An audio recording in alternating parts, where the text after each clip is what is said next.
Alright, for today's random DIY videos. Yun. Ngayon, tuturo ko sa inyo kung paano magpalit ng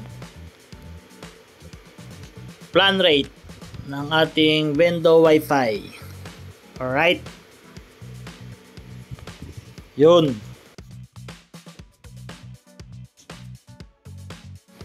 Yun. Ngayon, una nating gagawin ay check muna natin yung mga per profile ng bawat isa. Alright? Yun, no? Click natin tong red button. Then, long press natin tong green button. Dito makita natin yung bawat rate. PHP 5, 1 hour. 10 pesos 2 hours. 30 1 day.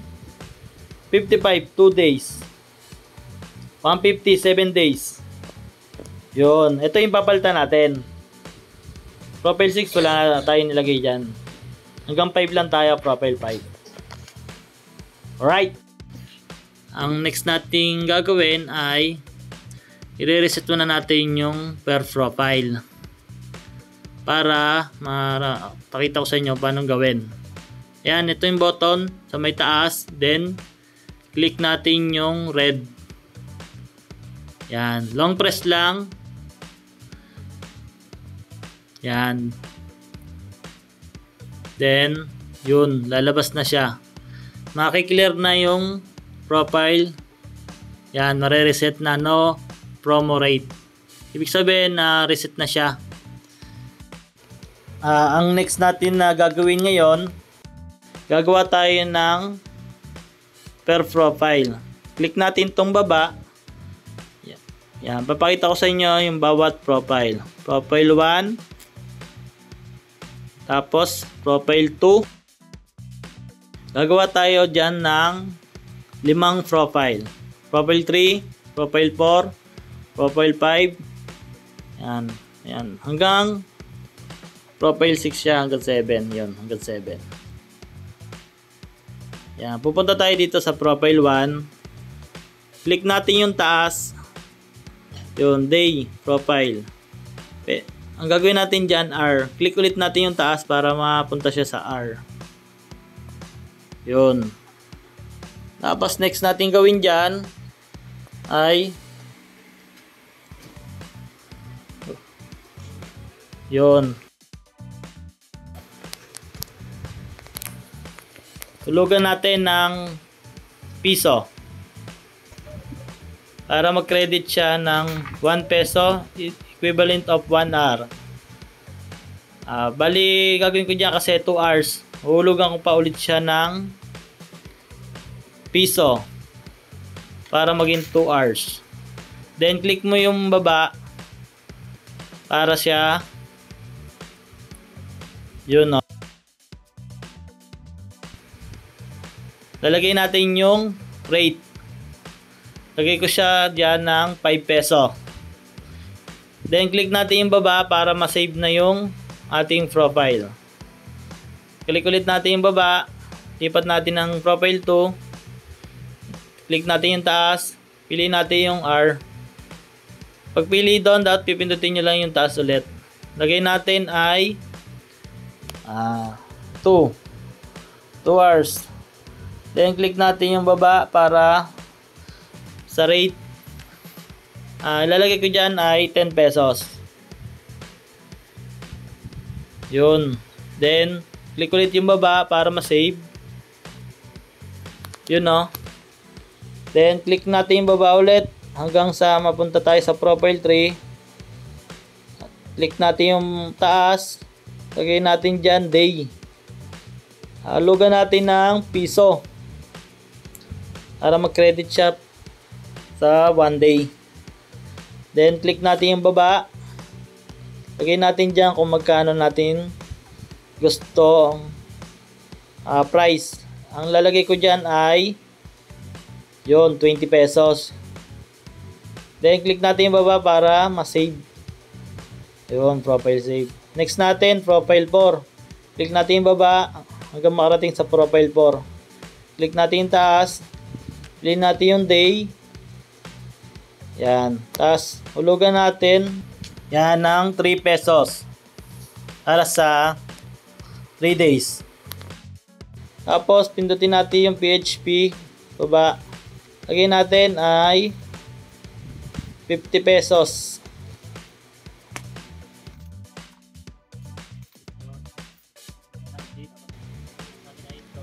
Click natin baba para ma-save.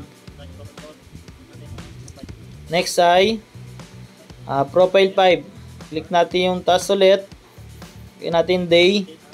Gagawin ko dyan ay nalagay ko 7 days. Tapos click natin yung baba. PHP.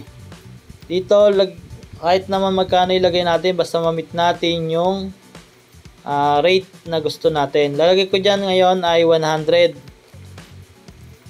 Yan. Kahit magkano ilagay nyo naman dyan, piso, 5, 10. Basta ma-reach nyo yung rate na gusto nyo. Yan. Lalagay ko 100. Para sa profile 5 na 7 days. Alright? Next ay baba. Pindutin natin para ma-save. Yun no. Ayos, nagawa na natin. Ngayon, check natin. Check natin yung per profile. Click natin tong red button para ma-reset. Then, click natin tong green. Yan, para makita natin yung per profile. Yun no. Profile 1, PHP, 2 hours.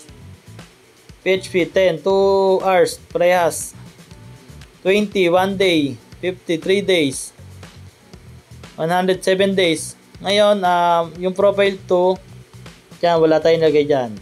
Yung profile 2 ay parehas ng profile 1. Tuturo ko sa inyo kung paano baguhin per profile.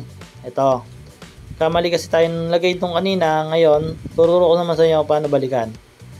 Click natin yung profile, yung sa taas. Yan, hours. Hulugan natin siya ng, gawin ko siyang 4 hours yung profile do niya. Yun. Hulugan ko siya ng 4 pesos. Then, click natin yung baba.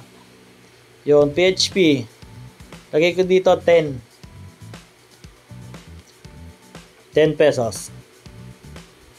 Yan. Yun, no?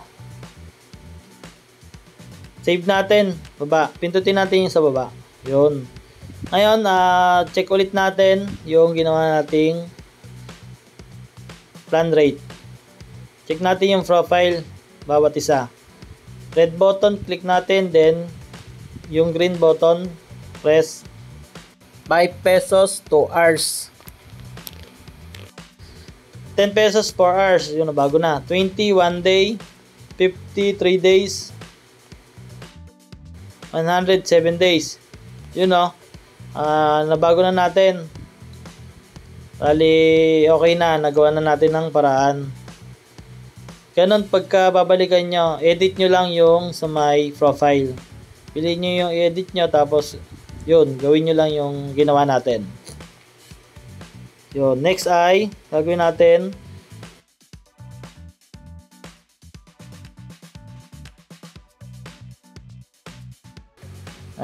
dito nga pala, papakita ko sa inyo kung halimbawang nagkamali kayo ng pindot at gusto nyong i-cancel, click nyo lang tong button na green. Automatic, kahit anong pindutin nyo dyan, pindutin nyo at ayaw nyo i-save yung profile na nyo, or nagkamali kayo, click nyo lang yan, itong button na kulay green. Automatic, mag-profile cancel na siya. Yun. Alright. Nice, good. Next ay pakita na natin ulit yung rate na ginawa natin kung may nabago. Yun. 5 pesos 2 hours. 10 pesos 4 hours. 20 1 day. 53 days. 107 days. Yun, ayos. Ngayon, tuturo ko naman sa inyo kung paano sa MikroTik, sa validity niya, kung paano mag-edit. Yan. Pasok tayo dito sa Google. Ngayon, type natin yung default ng MikroTik. 198.168.88.1. Teka, mali. Type natin 192.168.88.1. Yun. Dapat naka-connect kayo sa mismong vendor nyo ha, para mapasok nyo to. Alright. Yun, nakapasok na tayo dito. Ngayon, type natin yung login and password natin. Next, ang gawin natin, punta tayo dito sa wireless. Then, click natin tong IP. Tapos, click natin tong hotspot. Yun. Dito, pakita ko sa inyo yung mga nakalagay dyan. Pero, dito tayo, focus tayo dito sa my user profile. Yun o. Dito, click natin itong PRF1, Profile 1. Dito, mapunta tayo sa pinakailalim, sa may katabi na interval. Dito natin edit yung validity. Nagay ko dyan 1 day kasi gusto ko postable sa mga client natin na gusto magulog ng oras-oras lang. Ngayon ay punta tayo sa Profile 2. Bali yung profile to natin 4 hours, pero ang validity kung nilagay dito ay 1 day din para postable yung yung ating oras sa kanila. Next ay profile 3. Profile 3 natin ay 1 day. Kaya ang validity natin din lalagay diyan ay 1 day din. Diyan. Hindi ko na siya pinapakita ko lang siya, hindi ko siya sinesave kasi nakasave na siya. Yun. Diyan lang naman i-edit yan. Tapos dito. Next ay itong profile 4. Click natin itong profile 4. Then, baba natin. Yan. Ito, nakalagay 2 days. Baguhin natin to kasi ginawa ko dyan. Ginawa ko ng 3 days. Lagay natin ay 3 at 3D. Yan. Then, save natin yan, siyempre. Yun. Punta tayo rito. Apply natin. Then, okay. Yun o. Next ay profile 5. Yan.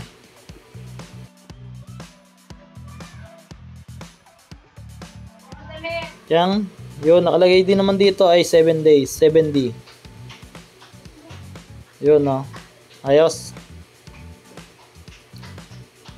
Yan, okay.